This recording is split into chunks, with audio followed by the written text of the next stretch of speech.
Y കൊമേഴ്സിൻ്റെ പുതിയൊരു വീഡിയോയിലേക്ക് എല്ലാവർക്കും സ്വാഗതം. ഇന്നത്തെ വീഡിയോയിൽ നമ്മൾ ഡിസ്കസ് ചെയ്യാനായിട്ട് പോകുന്നത് ബിസിനസ് കമ്മ്യൂണിക്കേഷൻ ആൻഡ് ഡോക്യുമെൻറ്റേഷൻ എന്ന് പറയുന്ന സബ്ജക്റ്റിൻ്റെ മോഡൽ ക്വസ്റ്റ്യൻ പേപ്പറാണ്, അതിൻ്റെ ആൻസേഴ്സും.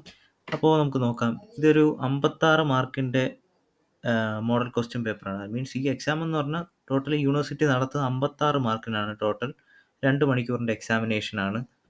മൊത്തത്തിൽ 4 പാർട്ടുകളാണുള്ളത്. അതിൽ ആദ്യത്തെ പാർട്ട് എന്ന് പറഞ്ഞാൽ ഒബ്ജക്റ്റീവ് ടൈപ്പാണ്.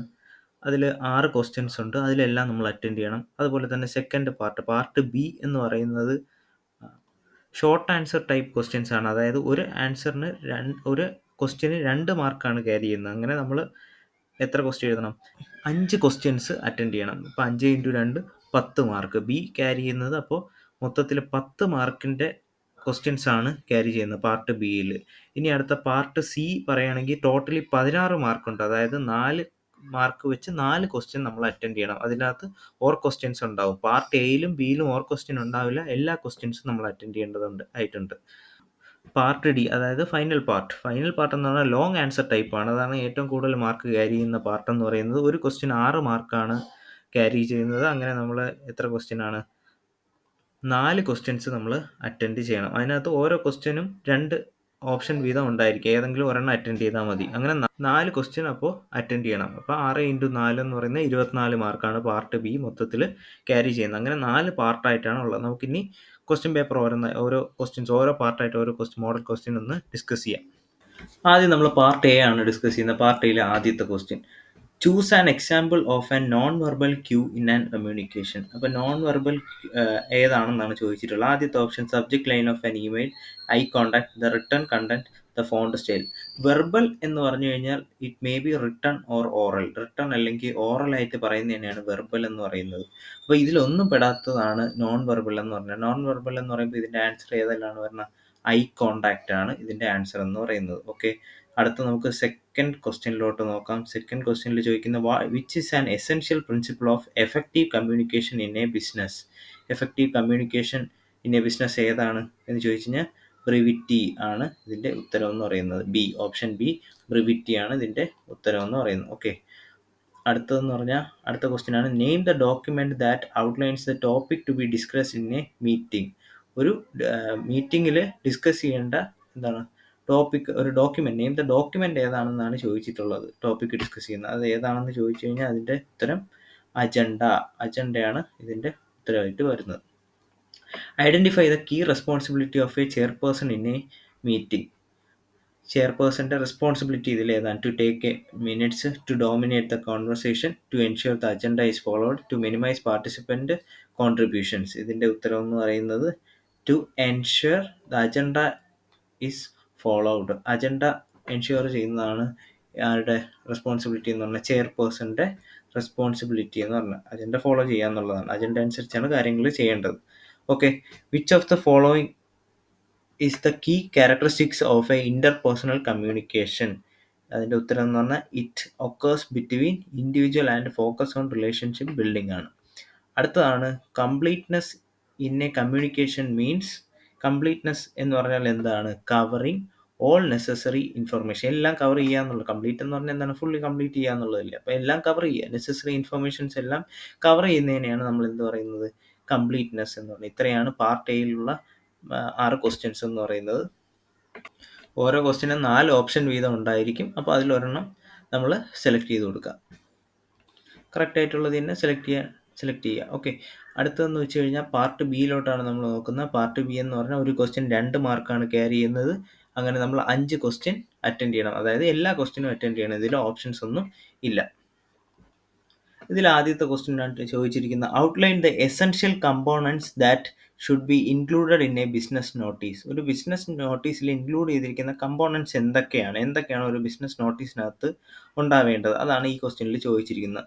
അപ്പോൾ നമുക്ക് ഇതിനകത്ത് ഇത് ഔട്ട്ലൈൻ എന്നാണ് പറഞ്ഞിരിക്കുന്നത്. അപ്പോൾ അത് ജസ്റ്റ് മെൻഷൻ ചെയ്താൽ മാത്രം മതി. അതിന് കൂടുതൽ ഓരോന്നിനെയും എക്സ്പ്ലെയിൻ ചെയ്യേണ്ട, എന്തൊക്കെയാണ് അതിനകത്ത് അടങ്ങിയിട്ടുള്ളതെന്ന് മാത്രം ജസ്റ്റ് നമ്മൾ എഴുതുക. ഓക്കെ, നമുക്ക് നോക്കാം. ഇതിനകത്ത് ഇവിടെ കിടപ്പുണ്ട്. ഏതാണ്?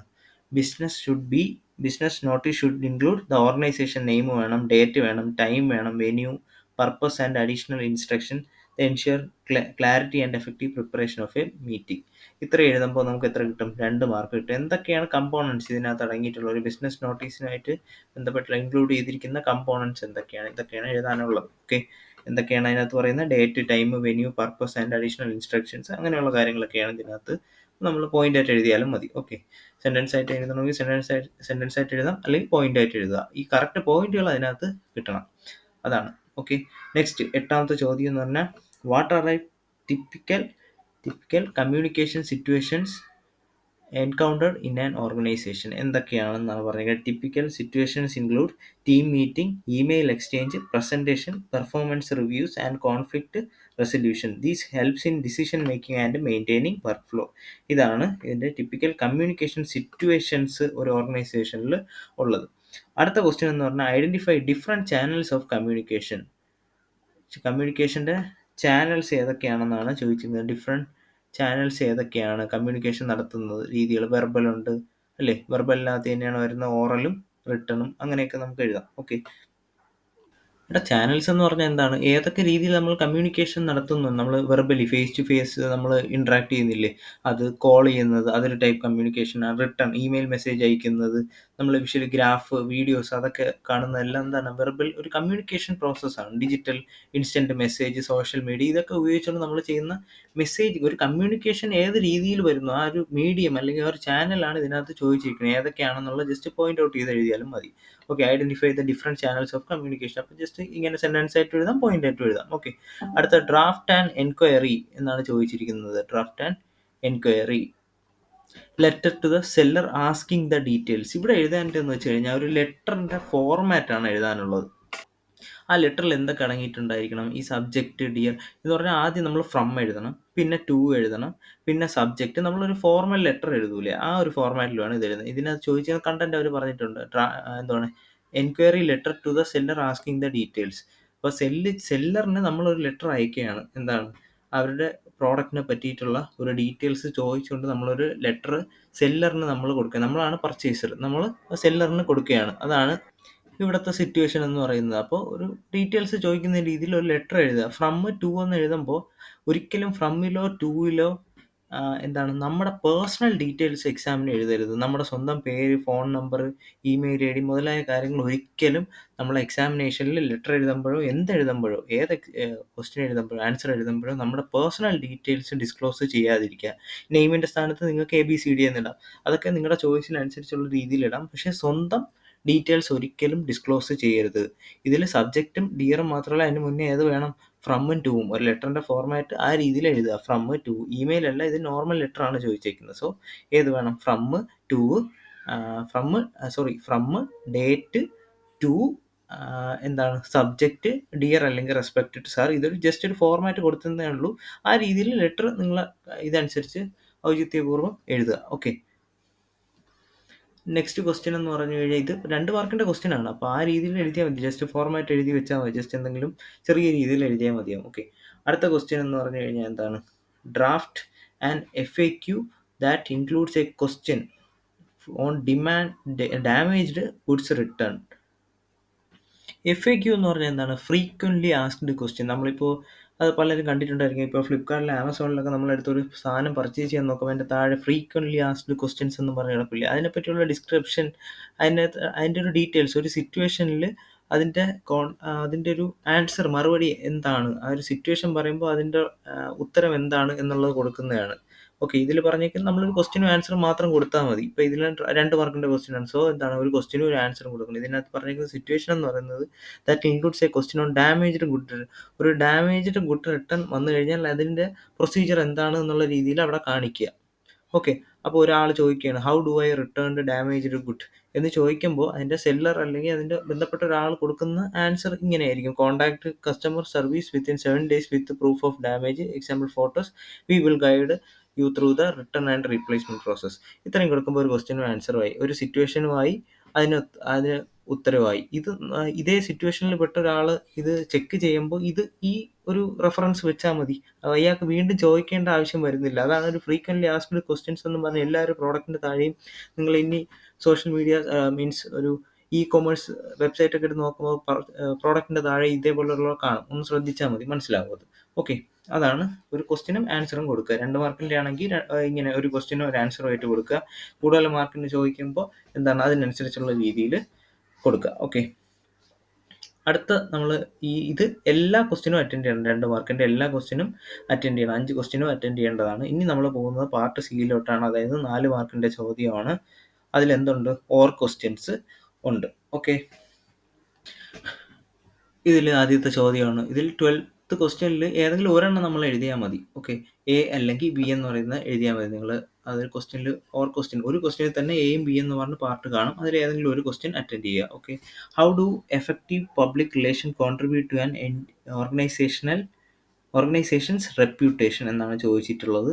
അപ്പോൾ അതിൻ്റെ ഉത്തരം എന്ന് പറയുന്നത് public relation build trust, enhance credibility, communicate the organisation's value to stakeholders by addressing public concern effectively, PR fosters goodwill and protect the organisation's images.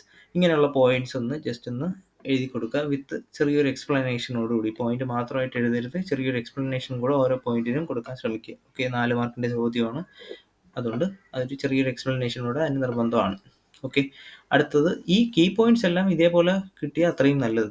Correct point കിട്ടുമ്പോൾ അതിനനുസരിച്ചുള്ള മാർക്ക് ഉണ്ടാവും. അതിന് ചെറിയ ജസ്റ്റ് ഒരു എക്സ്പ്ലനേഷനോടെ കൊടുക്കുക. Next ചോദ്യം എന്ന് പറഞ്ഞാൽ what is an agenda and why it is important for meeting എന്നുള്ളതാണ് ചോദ്യം എന്ന് പറയുന്നത്. അജണ്ട എന്ന് പറഞ്ഞാൽ എന്താണ്?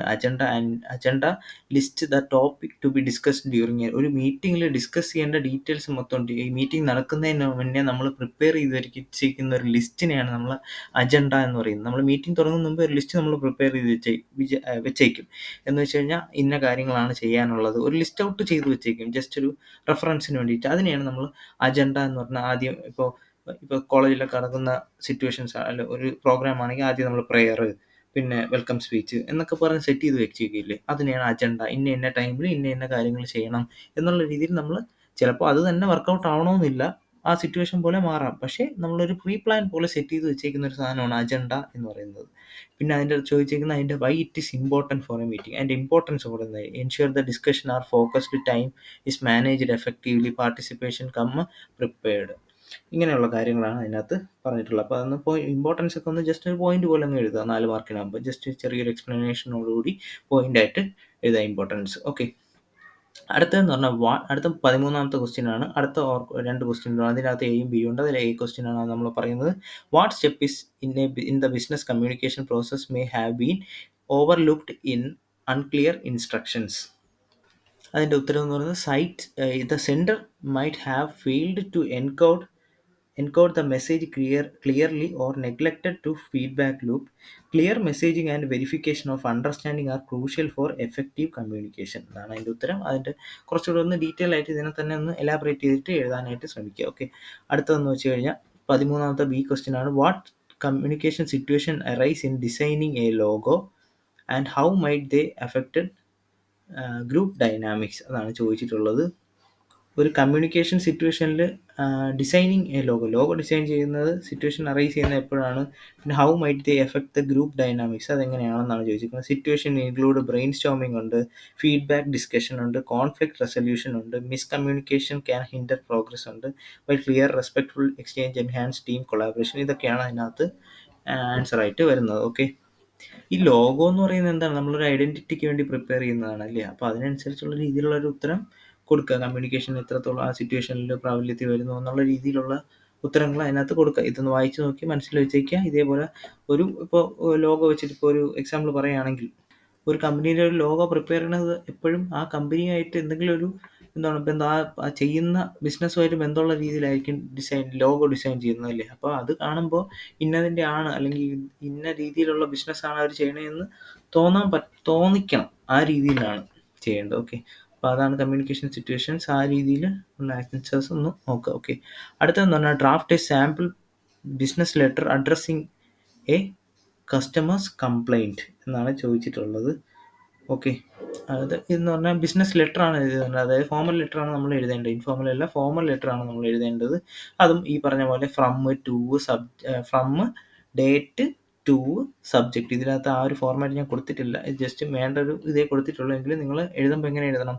From, date, to, subject, dear അല്ലെങ്കിൽ റെസ്പെക്റ്റഡ് എന്നുള്ള രീതിയിൽ കൊടുക്കുക. അതൊക്കെ നിങ്ങളുടെ ഔചിത്യപൂർവ്വം കൊടുക്കുക. ഓക്കെ. പിന്നെ അതിൻ്റെ ഒരു കണ്ടൻറ്റും കൊടുക്കുക. യുവർ സിൻസിയർലിയോ യുവർ ഫെയ്ത്ത്ഫുള്ളിയോ അങ്ങനെയുള്ള രീതിയിലൊരു ഫോർമാറ്റിലിട്ട് കൊടുക്കുക. അതാണ് സാമ്പിൾ ലെറ്റർ. ഈ ഒരു പേപ്പർ എന്ന് പറയുന്നത് നല്ല രീതിക്ക് നമുക്ക് സ്കോർ ചെയ്യാൻ പറ്റുന്നതാണ്. 4 മാർക്കിന് ചോദിക്കുമ്പോൾ ഒരു പേജിൻ്റെ അകത്തുള്ള ഉത്തരം തന്നെ കൊടുക്കാൻ ശ്രദ്ധിക്കുക. ഓക്കെ. ഒരു പേജോ 1.5 പേജോ ആയാലും കുഴപ്പമില്ല. കുറച്ച് കണ്ടൻറ്റ് ഒരു അര പേജിലൊന്നും നിർത്തിക്കളയല്ല ഈ ആൻസേഴ്സ്. കൂടുതലും എന്താണ്, ഒരു പേജ് അല്ലെങ്കിൽ 1.5 പേജിലോട്ട് എത്തുന്ന രീതിയിൽ ലെറ്റർ എഴുതുക. 2 മാർക്കിനൊക്കെ ചോദിച്ചു കഴിഞ്ഞാൽ ചെറിയ രീതിയിൽ എഴുതിയാൽ മതി.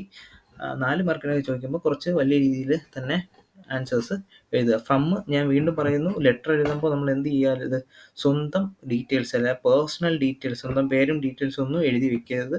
അതിന് പകരം ABCD എന്നോ അങ്ങനെയുള്ള രീതിയിൽ തന്നെ ഉത്തരം എഴുതി പോവുക. ആരുടെയും പേഴ്സണൽ ഡീറ്റെയിൽസ് അവിടെ ഡിസ്ക്ലോസ് ചെയ്യരുത്. ഓക്കെ. ആ രീതിയിൽ എഴുതുക. ഓക്കെ. അടുത്തതെന്ന് പറഞ്ഞു കഴിഞ്ഞാൽ write and offer letter indicating terms and condition of a office supplies. Okay.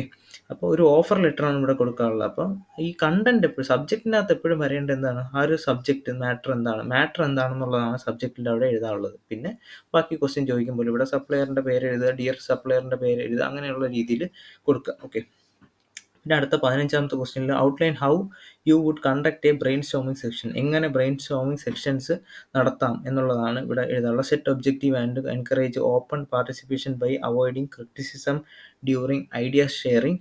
Use tools like whiteboard to organise thought and summarise outcome for clarity. ഇങ്ങനെയുള്ള ഇതൊക്കെ ഉപയോഗിച്ചാണ് ബ്രെയിൻ സ്റ്റോമിംഗ് കണ്ടക്ട് ചെയ്യുന്നത്. ഇത് കുറച്ചുകൂടെ എലാബറേറ്റ് ആയിട്ട് എഴുതണം. ഞാൻ മെയിൻ പോയിന്റ് മാത്രമേ ഇതിനകത്ത് ഇൻക്ലൂഡ് ചെയ്തിട്ടുള്ളൂ. ഓക്കെ. അടുത്തതെന്ന് പറഞ്ഞു കഴിഞ്ഞാൽ what key information should be, അത് 15ാമത്തെ ബി പാർട്ടാണ്. What key information should you include in a smartphone quotations. അതിനകത്ത് എന്തൊക്കെ വരും? Include product specification, pricing. ഒരു സ്മാർട്ട് ഫോൺ കൊട്ടേഷൻ എന്ന് പറഞ്ഞാൽ ഒരു സ്മാർട്ട് ഫോൺ നമ്മൾ വിൽക്കാൻ പോകുന്നു അല്ലെങ്കിൽ വാങ്ങാൻ പോകുന്നു. അപ്പോൾ ആ ഒരു കൊട്ടേഷൻ ഉണ്ടല്ലോ, അതിനെപ്പറ്റിയുള്ള ഡിസ്ക്രിപ്ഷൻ, അതിനകത്ത് എന്തൊക്കെ ഇൻക്ലൂഡ് ചെയ്യും? ഫോണിനെ പറ്റി ഒരു കാര്യം ചോദിക്കുമ്പോൾ നമ്മൾ എന്തൊക്കെ പറഞ്ഞു? ഫോണിൻ്റെ മോഡൽ ഏതാണ്, ഫോണിന് എത്ര വാറൻറ്റി ഉണ്ട്, എത്ര രൂപയുണ്ട്, പിന്നെ അതിൻ്റെ ഫീച്ചേഴ്സ് എന്തൊക്കെയാണ്, എന്തൊക്കെ അതിനകത്തുണ്ട്, എത്ര ഡിസ്കൗണ്ട് കൊടുക്കാൻ പറ്റും, അങ്ങനെയുള്ള കാര്യങ്ങളെല്ലാം ഇൻക്ലൂഡ് ചെയ്യുന്നതാണ് ഇതിനകത്ത് എഴുതേണ്ടത്. ഓക്കെ. കൊട്ടേഷനകത്ത് എന്തൊക്കെ വരും? കൊട്ടേഷൻ എന്ന് പറഞ്ഞാൽ നമ്മൾ അല്ലാതെ എന്തുവാണ്, ഈ ഒരു സ്മാർട്ട് ഫോൺ വിൽക്കാൻ കൊടുക്കുന്ന ആ ഒരു ലിസ്റ്റ്, അല്ലെങ്കിൽ നമ്മളിപ്പോൾ ഒരു ബില്ല് പോലത്തെ ഒരു സാധനമാണ് എന്തെന്ന് പറയുന്നത്? കൊട്ടേഷൻ എന്ന് പറയുന്നത്. നമ്മൾ വാങ്ങുന്നതിന് മുന്നേ നമ്മൾ ഒരു ഡീറ്റെയിൽ ഡിസ്ക്രിപ്ഷൻ നമ്മൾ കൊടുക്കുന്നതാണ് കൊട്ടേഷൻ എന്ന് പറയുന്നത്. ഓക്കെ. അല്ലാതെ കൊട്ടേഷൻ എന്ന് പറഞ്ഞാൽ റൗഡിസം അല്ല. ഇതിനകത്ത് ചോദിച്ചിരിക്കുന്ന ആ ഒരു എമൗണ്ടിൻ്റെ ഡീറ്റെയിൽസ് കൊടുക്കുന്ന ആ കൊട്ടേഷനാണ് ഉദ്ദേശിച്ചിട്ടുള്ളത്. ആരും വേറെ രീതിയിലൊന്നും എഴുതി വയ്ക്കാതിരിക്കുക. ഓക്കെ. അടുത്ത് പാർട്ട് ഡി, അതായത് ലോങ് ആൻസർ ടൈപ്പാണ്. ഇത് എഴുതുമ്പോൾ എപ്പോഴും ശ്രദ്ധിക്കേണ്ടത്, നമ്മൾ ഒരു പേജിലൊന്നും നിർത്തരുത്. 2 പേജോ അതിൽ കൂടുതലോ തന്നെ എഴുതാൻ ശ്രമിക്കുക. എല്ലാം നല്ല രീതിയിൽ ഡിസ്ക്രൈബ് ചെയ്ത് തന്നെ എഴുതുക ഓരോ ക്വസ്റ്റ്യനും എഴുതുമ്പോൾ. ഇതിലും എന്താണ് ഓർ ക്വസ്റ്റ്യൻസ് ഉണ്ട്. അപ്പം നമുക്ക് നോക്കാം. ആദ്യത്തെ ക്വസ്റ്റ്യൻ എന്ന് പറഞ്ഞു കഴിഞ്ഞാൽ ഇതിൽ മൊത്തം നമ്മൾ 4 ക്വസ്റ്റ്യനാണ് അറ്റൻഡ് ചെയ്യാനുള്ളത്. 6 മാർക്കിൻ്റെ 4 ക്വസ്റ്റ്യൻ ഉണ്ട്. അങ്ങനെ 24 മാർക്കാണ് ഇതിന് മൊത്തത്തിൽ സ്കോർ ചെയ്യാനായിട്ട് സാധിക്കുക. ഓക്കെ. അപ്പോൾ ആദ്യത്തെ question, how do the responsibility of the chairperson and participant contribute to a meeting success. ഒരു മീറ്റിംഗ് സക്സസ് ആയിട്ട് നടക്കാൻ വേണ്ടി ചെയർപേഴ്സൻ്റെയും അതിൻ്റെ പാർട്ടിസിപ്പൻറ്റിൻ്റെയും റെസ്പോൺസിബിലിറ്റീസ് എന്തൊക്കെയാണ്? അത് നമുക്ക് സ്വന്തമായിട്ട് തന്നെ എഴുതാമെന്നുള്ളതേ ഉള്ളൂ. ജസ്റ്റ് ഒന്ന് ചിന്തിച്ച് കഴിഞ്ഞാൽ എളുപ്പമല്ലേ? ചെയർപേഴ്സൺ അജണ്ട മാനേജ് ചെയ്യുന്ന ആരാണ്? ചെയർപേഴ്സൺ ആണ്. Facilitate discussions, ensure time efficiency, ഇങ്ങനെയുള്ള കാര്യങ്ങളെല്ലാം ആര് നോക്കണം? ചെയർപേഴ്സൺ നോക്കണം. ഇനിയും പല പോയിന്റ്സ് നിങ്ങൾക്ക് സ്വന്തമായിട്ട് തന്നെ എഴുതാൻ പറ്റും. കണ്ടക്ട് ചെയ്യുന്നത് ചെയർപേഴ്സൺ ആണ്. മൊത്തം കോർഡിനേഷൻ ചെയ്യുന്ന ആരാണ്? ചെയർപേഴ്സൺ ആണ്. ഫൈനൽ ഡിസിഷൻ എടുക്കുന്ന ആരാണ്? എല്ലാവരുടെ പാർട്ടിസിപ്പൻ്റ് എല്ലാം ഇതൊക്കെ അനുമതിയോടുകൂടി ഒരു തീരുമാനം ഫിക്സ് ചെയ്യുന്ന ആരാണ്? ചെയർപേഴ്സൺ ആണ്. പിന്നെ കോൺഫ്ലിക്റ്റുകളൊക്കെ ഒഴിവാക്കുന്ന ആരാണ്? ചെയർപേഴ്സൺ ആണ്. അതിൻ്റെ ഇടയിൽ നിന്ന് സംസാരിക്കുന്നു. ഓക്കെ. പാർട്ടിസിപ്പൻ്റ് എന്താണ്? Preparing, sharing ideas constructively and adhering meeting protocols എല്ലാം പാലിച്ചുകൊണ്ട് എല്ലാ കാര്യങ്ങളും ചെയ്യുന്ന പാർട്ടിസിപ്പൻസ് ആണ്. പാർട്ടിസിപ്പൻറ്റിൽ നിന്നുള്ള ഒരു റെസ്പോൺസ് അനുസരിച്ചാണ് ചെയർപേഴ്സൺ ഓരോ കാര്യങ്ങളും തീരുമാനിക്കാനായിട്ട് സാധിക്കുന്നത്. അപ്പോൾ അതൊക്കെയാണ് ഇതിനകത്ത് നമ്മൾ ഡീറ്റെയിൽ ആയിട്ട് എഴുതേണ്ടത്. ഇതിൽ പോയിന്റ് മാത്രം എഴുതി വെക്കരുത്. വിത്ത് എക്സ്പ്ലനേഷനോടുകൂടി തന്നെ നല്ല രീതിക്ക് എഴുതണം. ഇതിലാദ്യം how do the responsibility of a chairperson and participant എന്ന് ചോദിക്കുമ്പോൾ ജസ്റ്റ് വേണമെങ്കിൽ നമുക്ക് ആദ്യം എഴുതാം, ചെയർപേഴ്സൺ എന്ന് പറഞ്ഞാൽ ആരാണ്, പാർട്ടിസിപ്പൻ്റ് എന്ന് പറഞ്ഞാൽ ആരാണ്. ജസ്റ്റ് ഒരു ചെറിയൊരു ഡിസ്ക്രിപ്ഷൻ അവരെ പറ്റി കൊടുത്തതിന് ശേഷം റെസ്പോൺസിബിലിറ്റിയിലോട്ട് എഴുതുക. അതാണ് ഒരു പ്രത്യേക ഫോർമാറ്റ് എന്ന് പറയുന്നത്. ഓക്കെ. അപ്പോൾ അടുത്ത ബി പാർട്ട്, ഇതിൽ ഏതെങ്കിലും ഒരു ക്വസ്റ്റ്യൻ എഴുതിയാൽ മതി, ഓർ ക്വസ്റ്റ്യൻ ആണ്. അപ്പോൾ how do video and teleconferencing difference from traditional conference? Video കോൺഫറൻസിങ്ങും ടെലികോൺഫറൻസിങ്ങും എങ്ങനെയാണ് ട്രഡീഷണൽ കോൺഫറൻസിങ്ങുമായിട്ട് വ്യത്യാസമുള്ളതെന്നാണ് ചോദിച്ചിട്ടുള്ളത്. വീഡിയോ ആൻഡ് ടെലികോൺഫറൻസിങ് എന്ന് പറഞ്ഞാൽ ഇപ്പോൾ ലേറ്റസ്റ്റ് ആയിട്ടുള്ള കാര്യങ്ങളാണ്. എന്താണ് കമ്മ്യൂണിക്കേഷൻ രീതിയാണ് ടെലികോൺഫറൻസിങ് എന്ന് പറഞ്ഞാൽ, വീഡിയോ ആയിരുന്നാലും അല്ലെങ്കിൽ ടെലികോൺഫറൻസിങ് ആയിരുന്നാലും. അപ്പോൾ improve accessibility to remote participant and reduce travel cost. നമ്മൾ ട്രാവൽ കോസ്റ്റ്, ട്രഡീഷണൽ കോൺഫറൻസ് എന്ന് പറഞ്ഞാൽ എങ്ങനെയാണ്, ഒരു ബോർഡ് മീറ്റിംഗ് ഒരു പ്രത്യേക ഒരു പ്ലേസിൽ ഫിസിക്കലി നമ്മളെല്ലാം കൂടെ കൂടിയിരുന്ന് സംസാരിക്കുന്നതാണ് ട്രഡീഷണൽ കോൺഫറൻസ് എന്ന് പറയുന്നത്. ഇപ്പോൾ നിലവിൽ അതിൻ്റെ ആവശ്യമില്ല. പലരും പല രാജ്യത്താണെങ്കിൽ പോലും നമുക്ക് അറ്റ് എ ടൈം ഓൺലൈനിൽ വന്നിരുന്ന് കോൺഫറൻസ് കൂടാം അല്ലെങ്കിൽ മീറ്റിംഗ് കൂടാം. അതാണ് ഇപ്പോഴത്തെ വീഡിയോ അല്ലെങ്കിൽ ടെലി കോൺഫറൻസിങ് എന്ന് പറയുന്നത്, ലേറ്റസ്റ്റ് ആയിട്ടുള്ള മോഡേൺ എറയിലുള്ളത്. പഴയ ട്രഡീഷണൽ കോൺഫറൻസ് ആണ്. അപ്പോൾ ആ രീതിയിലുള്ള ആൻസേഴ്സ് അതിനകത്ത് എഴുതാം. ഓക്കെ, നമ്മൾ സ്വന്തമായിട്ട് തന്നെ ഇത് നമുക്ക് എഴുതാമെന്നുള്ളതേ ഉള്ളൂ. അടുത്ത 17ാമത്തെ question, why is communication critical during organisational change and what are the consequence of the poor communication? അപ്പോൾ അത് നമുക്ക് സ്വന്തമായിട്ട് എഴുതാമെന്നുള്ളതേ ഉള്ളൂ പോയിന്റ്സ് ഒക്കെ. Communication align employee with goal and reduce resistance. Poor communication creates confusion, reduce morale and successful change implementation. അങ്ങനെ ചെറു price, അതൊക്കെയാണ് നമുക്ക് എഴുതാനായിട്ട് സാധിക്കുന്നത്. ഓക്കെ, ഇത് സ്വന്തമായിട്ട് നിങ്ങൾക്ക് തന്നെ കയ്യിൽ നിന്ന് പോയിട്ടൊക്കെ ഇട്ട് എഴുതാമെന്നുള്ളതേ ഉള്ളൂ. ഈ ക്വസ്റ്റ്യൻസ് എല്ലാം അത്രയും സിമ്പിളായിട്ടുള്ള ക്വസ്റ്റ്യൻസ് ആണ്. അടുത്തത് 17ാമത്തെ question, B part, how does effective communication impact business client relationship? Effective communication എങ്ങനെയാണ് ബിസിനസ്സും ക്ലയൻറ്റും തമ്മിലുള്ള റിലേഷനെ ഇമ്പാക്റ്റ് വരുത്തുന്നത് അല്ലെങ്കിൽ എഫക്റ്റ് ചെയ്യുന്നത് എന്നുള്ളതാണ്. It build trust, resolve issue effectively, ensure client satisfaction, effective communication foster long term loyalty and strengthen business relationship. ഇത് നിങ്ങൾക്ക് മനസ്സിലാക്കാവുന്നതേ ഉള്ളൂ. അതാണ് ഞാൻ കൂടുതൽ ഇതിനെ എക്സ്പ്ലെയിൻ ചെയ്യാൻ പോകത്തത്. ഓക്കെ, അടുത്ത 18ാമത്തെ ക്വസ്റ്റ്യൻ എന്ന് പറഞ്ഞാൽ strategies four revising A resume. Strategies, ഒരു റെസ്യൂം റിവൈസ് ചെയ്യുമ്പോൾ ഉപയോഗിക്കേണ്ട അല്ലെങ്കിൽ നമ്മൾ കൺസിഡർ ചെയ്യേണ്ട സ്ട്രാറ്റജീസ് എന്തൊക്കെയാണ്? Highlight the relevant achievement using concise bullet points. നമ്മൾ അച്ചീവ്മെൻറ്റ്സ് എല്ലാം എന്ത് ചെയ്യുക, ഒരു ബുള്ളറ്റ് പോയിൻറ്റ്സിൽ ഹൈലൈറ്റ് ചെയ്ത് കാണിക്കുക. Customise the resume for the specific job and ensure it is A visually appealing and error free. Error ഒന്നും വരുത്താതെ ചെയ്യുക. പിന്നെന്താണ്, നമ്മൾ പോകുന്ന ജോലിക്ക് അതിനനുയോജ്യമായ റെസ്യൂമെ തന്നെ പ്രിപ്പയർ ചെയ്തുകൊണ്ട് പോവുക. ഇപ്പോൾ എഞ്ചിനീയറിംഗ് റിലേറ്റഡ് ജോബിന് പോകുമ്പോൾ നമ്മൾ അക്കൗണ്ടൻറ്റ് റിലേറ്റഡ് ആയിട്ടുള്ള ഡീറ്റെയിൽസ് ഒക്കെ വെച്ചിട്ടുള്ള റെസ്യൂമെ കൊണ്ടുപോയിട്ട് കാര്യമില്ല. അപ്പോൾ ഓരോ ജോലിക്ക് പോകുമ്പോഴേ അതിന് അനുയോജ്യമായ രീതിയിൽ നമ്മൾ അതിനൊന്ന് റിവൈസ് ചെയ്തിട്ട് മാത്രമേ അപ്പിയർ ചെയ്യാവൂ. അപ്പോൾ അതിനനുസരിച്ചുള്ള ഡീറ്റെയിൽസ് എന്തൊക്കെയാണെന്നുള്ള രീതിയിൽ എഴുതുക. എങ്ങനെയൊക്കെയാണ് റിവൈസ് ചെയ്യേണ്ടത്, അങ്ങനെയുള്ള മാറ്റം വരുത്തുക. പിന്നെ ഹൈലൈറ്റ് ചെയ്യുക പോയിന്റ്സ് എല്ലാം. പിന്നെ പേര് ഡീറ്റെയിൽസും എല്ലാം അതിനകത്ത് കൃത്യമായിട്ട് കൊടുക്കേണ്ട പൊസിഷനിൽ തന്നെ കൊടുക്കുക. ആവശ്യമില്ലാത്ത ഡീറ്റെയിൽസ് ഒന്നും ഏതിനകത്ത് കൊടുക്കരുത്, റെസ്യൂമേക്കകത്ത് കൊടുക്കരുത്. എറർ ഫ്രീ ആയിരിക്കണം. അങ്ങനെയുള്ള ഡീറ്റെയിൽസ് എല്ലാം എഴുതുക. പോയിൻ്റായിട്ട് വിത്ത് എക്സ്പ്ലനേഷനോടുകൂടി തന്നെ എഴുതുക. അടുത്ത 18ാമത്തെ B part, draft a customer complaint letter for a defective product. Defective പ്രോഡക്റ്റിന് ഒരു കംപ്ലയിൻറ്റ് കൊടുക്കുന്നതായിട്ടൊരു ലെറ്ററാണ് എഴുതാൻ പറഞ്ഞേക്കുന്നത്. അത് ഞാൻ നേരത്തെ പറഞ്ഞ പോലെ തന്നെ ഫോർമാറ്റ് എന്ന് പറഞ്ഞാൽ ഫ്രം, ഡേറ്റ്, ടു, സബ്ജക്റ്റ്, പിന്നെ ബാക്കി മാറ്റർ ഡിയർ എന്നോ റെസ്പെക്റ്റഡ് എന്നോ പറഞ്ഞ് തന്നെ കൊടുക്കുക. റെസ്പെക്റ്റഡ് എന്നല്ല, ഡിയർ എന്ന് തന്നെ കൊടുത്താൽ മതി. കംപ്ലയിൻറ്റ് കൊടുക്കുന്നതല്ല, ഇപ്പം ഡിയർ എന്ന് പറഞ്ഞ് തന്നെ കൊടുത്താൽ മതി. അത് നമ്മുടെ ഇഷ്ടമുള്ളതുപോലെ കൊടുക്കാം. അത് ഫോർമൽ ലെറ്ററാണ്, ഇതിനകത്ത് ഇൻഫോർമൽ അല്ല. നമ്മൾ ഫ്രണ്ടിനല്ല ലെറ്റർ കൊടുക്കുന്ന, കമ്പനിക്ക് കംപ്ലയിൻറ്റ് കൊടുക്കുന്നതാണ്. അപ്പോൾ ആ രീതിയിൽ തന്നെ കൊടുക്കുക. ലാസ്റ്റ് യുവർ ഫെയ്ത്ത്ഫുള്ളി അല്ലെങ്കിൽ യുവർ സിൻസിയർലി എന്ന് പറഞ്ഞ് അല്ലെങ്കിൽ ട്രൂത്ത്ഫുള്ളി എന്നുള്ള രീതിയിൽ എൻഡ് ചെയ്യുക.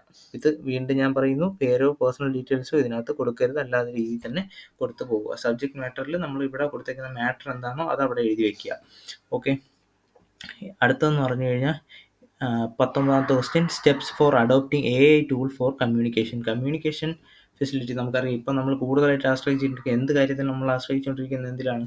AI-യിലാണ്, അതായത് ആർട്ടിഫിഷ്യൽ ഇൻ്റലിജൻസിലാണ്. അപ്പോൾ കമ്മ്യൂണിക്കേഷനിൽ അതിൽ അഡാപ്റ്റ് ചെയ്യുന്നതിൻ്റെ സ്റ്റെപ്സ് എന്തൊക്കെയാണെന്നാണ് ചോദിച്ചിരിക്കുന്നത്. Train employees, provide user manuals, setup support system for troubleshooting, collect feedback to refine the implement process. അപ്പോൾ അതിൻ്റെ സ്റ്റെപ്സ് നമുക്ക് സ്വന്തമായിട്ട് തന്നെ എഴുതാവുന്നതേ ഉള്ളൂ. അല്ലെങ്കിൽ ജസ്റ്റ് ഒന്ന് നോക്കിയാൽ മതി. ഇതൊക്കെ യൂസ് ചെയ്യാൻ വേണ്ടിയിട്ടുള്ള ട്രെയിനിങ് കൊടുക്കുക, അല്ലെങ്കിൽ ഇപ്പോൾ യൂസർ മാനുവൽ വേണം എങ്ങനെ ഉപയോഗിക്കണം എന്നുള്ളത്, അങ്ങനെയുള്ള കാര്യങ്ങളൊക്കെ അതിന് സ്റ്റെപ്സ് ആയിട്ട് കൊടുക്കുക. വിത്ത് എക്സ്പ്ലനേഷനോട് തന്നെ കൊടുക്കണം.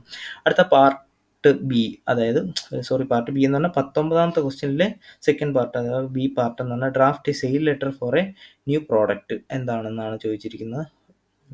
അതൊരു ലെറ്റർ, ഈ നേരത്തെ പറഞ്ഞ പോലെ തന്നെ ലെറ്ററിൻ്റെ from, date, to, subject, matter, ആ ഒരു രീതിയിൽ കൊടുക്കുക. ഓക്കെ, ആ ഒരു ഇതിൽ കൂടുതൽ ഈ ലെറ്റർ മാറ്ററാണ് ചോദിച്ചിട്ടുള്ളത്. അപ്പോൾ അത് നമുക്ക് സ്കോർ ചെയ്യാൻ ഏറ്റവും എളുപ്പമുള്ളതാണ് അപ്പോൾ ആരും വിട്ടുകളയാതെ ഇതേപോലത്തെ ക്വസ്റ്റ്യൻ വന്നാൽ നമ്മുടെ സ്വന്തം എന്തുവാണ് IQ പോലെ നമ്മുടെ രീതിയിൽ അങ്ങ് എഴുതി പോവുക. ഒരിക്കലും ഇത് സ്കിപ്പൊന്നും ചെയ്ത് കളയാതെ ലെറ്ററൊക്കെ നമുക്ക് സ്കോർ ചെയ്യാൻ പറ്റുന്ന ആ ഫോർമാറ്റ് വെച്ച് തന്നെ നമുക്ക് സ്കോർ ചെയ്യാൻ പറ്റുന്ന ഒരു ക്വസ്റ്റ്യൻസ് ആണ്. അപ്പോൾ എല്ലാവരും നല്ല രീതിക്ക് എഴുതുക. ഓക്കെ.